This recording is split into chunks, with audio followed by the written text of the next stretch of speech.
Flex ko lang mga lods kanina habang pagbisorya kami dito mga lods. So, ang motor ng mga lods, tingnan nyo nang mabuti kung ano ang nangyari sa motor mga lods. Ayan, sumingit sa malaking truck, malaking ano ng truck na yan, tsaka UV. Tingnan nyo mga lods kung anong nangyari. Tingnan nyo nang mabuti dyan mga lods. Ayan, tingnan nyo, yan.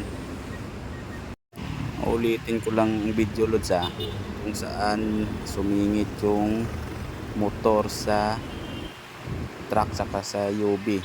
Tingnan nyo nang mabuti mga lods kung anong nangyari mga lods ingatan nyo talaga mga lods ang mga ganyang sitwasyon, ang magsingit sa mga malaking truck.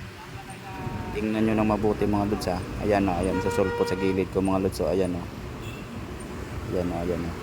tingnan nyo mabuti yan, tingnan nyo nang mabuti mga lods yan kung ano nangyari.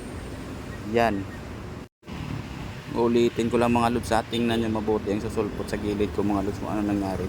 Ayan, sa pagitan ng UV tsaka malaking truck na yan mga lods. Ayan tingnan nyo nang mabuti mga lods ang susulpot sa aking gilid na motor. Okay pa naman yung bigla sang sumulpot mga lods kung ano nangyari sa kanya sa pagitan ng truck saka SUV. Ayan mga lods tingnan nyo mabuti, may karga pa siya. Ayan mga lods, tingnan nyo tingnan nyo mabuti.